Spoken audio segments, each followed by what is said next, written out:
જ્યારે એક સાથે પાંચ પાંચ દડા કેબેજના એટલે કોબીના આવી જાય તો તમે શું કરો? હું તો કોબીનું શાક બનાવું, મંચુરિયન બનાવું અને આજે કોબીની એક નવી જ રેસીપી બનાવી છે. એ સિવાય મારી પાસે કેબેજ વાપરવાનો કોઈ આઈડિયા નથી. તો સુપર સહેલિયાથી હું નૈમિષા, ચાલો આજે જોઈ લઈએ મારા કિચનમાં કેબેજનો શું ઉપયોગ થાય છે. અને હા, તમારી પાસે કોઈ નવી રેસીપી હોય તો ચોક્કસ શેર કરો. 500 ગ્રામ જેટલી કોબી મેં લીધી છે. અત્યારે ઉનાળામાં શું થાય છે કે કોબીના લીવ્સની વચ્ચે જે ગાંઠ હોય છે એ થોડી કડક હોય છે અને એટલે એ ભાગ કાઢી નાખવો પડે છે. અહીંયા આપણે માત્ર પાંદડા જ લઈશું અને વચ્ચેનો જે કડક ભાગ હોય છે તે કાઢી નાખીશું. શાકમાં ઘણીવાર વપરાઈ જતો હોય છે, પણ આ રેસીપીમાં આપણે ખાલી પાંદડા જ લઈશું. હવે આ પાન બધા આપણે પેલા ચોપરમાં નાખી અને ઝીણા ઝીણા કરી લઈશું. ચોપરમાં બહુ જ સરસ ઝીણા થઈ જાય છે અને આપણી રેસીપી માટે ઝીણા જ જોઈશે. એક બાઉલ મેં કરી લીધો. હવે બીજા બાઉલમાં મેં 10થી 12 મરચાં નાખ્યા છે. લીલા મરચાં તીખા લેવાના. આ રેસીપીમાં તીખા મરચાં હશે તો બહુ સરસ સ્વાદ આવશે. હવે ઝીણું ઝીણું આ પણ તૈયાર થઈ ગયું છે. એટલે કેબેજ અને મરચાં તમે જુઓ આવી રીતે ઝીણું કરીશું આપણે અને તેને આપણે એક બાઉલમાં કાઢી લઈશું. સાથે એક બીટ લઈશું. એ બીટને પાછળના છોડા કાઢી લઈશું અને તેને ઝીણા ઝીણા આપણે સમારી લઈશું. બીટના નાના નાના ટુકડા કરી અને બીટને આપણે પાણીમાં મૂકી અને તેને પણ આપણે ઉકાળી દઈશું. આ નાના ટુકડા અગેન આપણે ચોપરમાં જ કરીશું એટલે એકદમ ઝીણા થઈ જશે. તમે મિક્સચર પણ વાપરી શકો છો. પાણીમાં ઉકાળી દઈશું એટલે બીટના ટુકડા બધા બફાઈ જશે. હવે આપણે બીજો મસાલો જોઈશું. 2 ચમચી મેં ધાણા લીધા છે, આખા ધાણા. આખા ધાણાને આપણે અધકચરાની અંદર વાટી લઈશું. મિક્સચરનો ઉપયોગ નહીં કરીએ અથવા ધાણાનો પાવડર પણ નહીં લઈએ. અહીંયા આપણે આખા ધાણાનો ઉપયોગ કરીશું અને આખા ધાણાનો ટેસ્ટ બહુ સરસ આવશે. આખા ધાણા આપણા ક્રશ થઈ ગયા છે. બીજી બાજુ આપણું બીટ બફાઈ ગયું છે. હવે એક વાસણમાં તેલ લઈશું અને તેલની અંદર આપણે આ ધાણા એડ કરી દઈશું. ધાણા ગરમ ગરમ તેલ ઉકળેલું હોય એમાં જ આપણે એડ કરીશું. ગરમ તેલમાં મેં ધાણા એડ કરી લીધા અને ધાણા આ રીતે સરસ બ્રાઉન કરી દેવાના છે. હવે આ ધાણાની અંદર આપણે આપણા ચોપ્ડ કેબેજ મરચાં સાથે નાખી દઈશું અને આને આપણે સરસ રીતે શેકીશું. હલાઈ કરીશું એટલે શેકાઈ જશે. ધાણાનો ફ્લેવર જ્યારે તેલમાં એ તળાતા હોય છે કે શેકાતા હોય છે ત્યારે ખૂબ સરસ આવતો હોય છે. આખા ફ્રેશ ધાણા ચોક્કસ ઉપયોગ કરજો.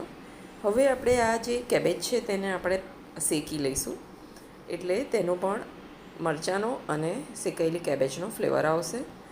સાથે આપણે 1 ચમચી મરી પાવડર નાખી દઈશું. આમાં જ આપણે 1 ચમચી આમચૂર પાવડર એ પણ એડ કરી દઈશું. અહીં આપણે લાલ મરચું નહીં નાખીએ કારણ કે આપણે લીલા મરચાં ઘણા બધા નાખ્યા છે. હવે આમાં ફક્ત આપણે મીઠું એડ કરીશું અને આપણું પૂરણ તૈયાર થઈ ગયું છે. એકચ્યુઅલી આ કેબેજ જે છે જેનો જે મસાલો તમે જોઈ રહ્યા છો એ પૂરણ નથી. એટલે હું છે ને પરાઠા બનાવવા જઈ રહી છું, પણ સ્ટફ નથી. સ્ટફ પરાઠામાં શું થાય છે કે તમારે બધો જ મસાલો એકદમ વધુ હજુ પડતું ઝીણો કરી થોડો બટાકો એડ કરવો પડે છે અને પછી તેના સ્ટફ પરાઠા બને છે. આ બિલકુલ બટાકો એડ કર્યા વગરની રેસીપી છે. સરસ રીતે આપણે તેને શેક્યા કરીશું અને હવે ફક્ત એક જ મસાલો નાખવાનો છે અને એ છે ગરમ મસાલો. ગરમ મસાલામાં થોડાક આગળ પડતા સ્પાઇસીસ હોય છે એટલે કોઈ પણ ખૂટતા મસાલાને એ પૂર્ણ કરી શકે છે. આ જે મિક્સચર છે એ આપણે ખૂબ સરસ ચટપટું બનાવીશું અને મસાલા જોઈને તમને ખ્યાલ આવી ગયો હશે કે મિક્સચર એકદમ ચટપટું બન્યું છે કારણ કે આપણે આની ઉપર રોટલીનો કે પરાઠાનો લોટ આવશે હજી તો હવે આને હલાયા પછી એને ઠંડુ પડવા દેવાનું છે.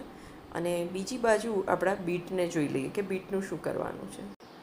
બીટને બફાઈ ગયા પછી આપણે એક મિક્સચર બાઉલમાં લઈશું અને તેને ક્રશ કરી લઈશું જેથી સ્મૂથ પલ્પ બની જાય. હવે આપણે એ જે મસાલો બનાવ્યો છે તેને આપણે એક કથરોટમાં કાઢી લઈશું. મસાલો ઠંડો થઈ ગયો છે અને તેને હું કથરોટમાં કાઢી રહી છું. હવે આ મસાલાની અંદર જ આપણે લોટ એડ કરીશું.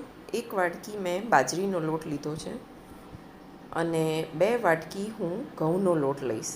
એટલે ટોટલ 3 વાટકી લોટ લઈશ અને સાથે 1 થી 1.5 વાટકી જેટલું મારું કેબેજનું પૂરણ દેખાય છે.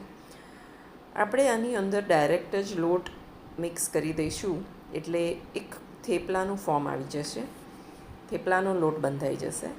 હવે મોવણ ખૂબ આમાં ઓછું જશે કેમ કે શેકેલો બધું જે આપણો માવો છે તેમાં પણ આપણે તેલ નાખેલું છે એટલે 1 ચમચો મોવણ નાખ્યું છે. હવે અમે એની અંદર નાખી દઈશું હળદર અને લોટના ભાગનું મીઠું.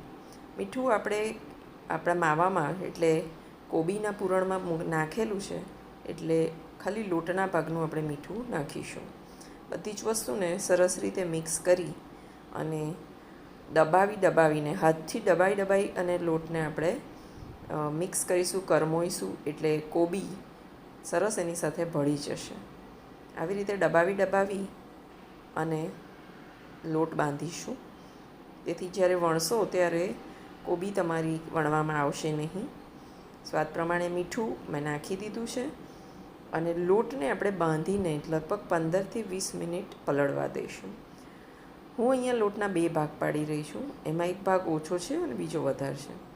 હવે જે ઓછો ભાગ છે એની અંદર આ જે બીટનો પલ્પ તમને દેખાય છે એ હું એમાં 2 ચમચી એડ કરીશ. બીટ એટલું બધું ગુણકારી છે કે આપણે એને રોજ ખાવું જોઈએ, પણ રોજ ખવાતું નથી.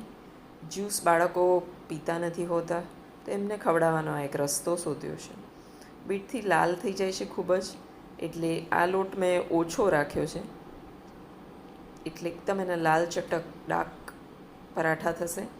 અને થોડોક બીટનો પલ્પ હું જે બીજું વાસણ દેખાય છે જેમાં વધારે લોટ છે એમાં એડ કરીશ એટલે તેમાં કેસરી કલર આવશે અને આમાં લાલ ચટક કલર આવશે. લોટ આપણો બંધાઈ ગયો છે અને ચાલો હવે આપણે પરાઠા બનાવીએ આના. આ પરાઠા બહુ જ ચટપટા બન્યા હોય છે એટલે તેની સાથે તમે મોળું દહીં અથવા તો ચા દૂધ જે તમારા ઘરમાં પસંદ હોય એવું, અથવા જે બટાક્યું આપણે આ સિઝનમાં બનાવતા હોઈએ છીએ એની સાથે આ પરાઠા ખૂબ સરસ લાગે છે. વળી આ 2 થી 3 દિવસ આ પરાઠા સારા રહ્યા હતા. આ લોટ તમે જોઈ રહ્યા છો કે કેટલો સરસ કેસરીયો કલર તેનો આવ્યો છે અને આ લાલ કલરનો લોટ છે. થોડા ધાણા મેં પાછળથી એડ કર્યા હતા એટલે એમાં ધાણા પણ દેખાઈ રહ્યા છે. તો ચાલો હવે આપણે આના પરાઠા કરીએ. આગળનો પ્રોસેસ આપણને બધાને ખબર જ છે કે પરાઠા કેમ ના કરવા. બીટવાળો લોટ થોડોક સ્લાઇટ મને ઢીલો લાગ્યો જેથી હું વણી ના શકી એટલે મેં એને થેપીને જાડા થેપલા કર્યા હતા. જ્યારે જે ઓછા બીટવાળો લોટ છે તેના આપણે વણીને થેપલા સરસ થઈ ગયા હતા. તો ચાલો મારી સાથે આ રેસીપી એન્જોય કરો. જો બાળકોને ખવડાવવું હોય તો નવા તમારે રસ્તા કરવા જ પડશે. અને કહે છે કે 3જી લહેર બાળકો માટે ખતરનાક છે. તો ચાલો અત્યારથી જ આપણે એમના ઇમ્યુનિટી વિશે વિચાર કરીએ અને અલગ અલગ રીતે એમને ખવડાવવાનો પ્રયત્ન કરીએ.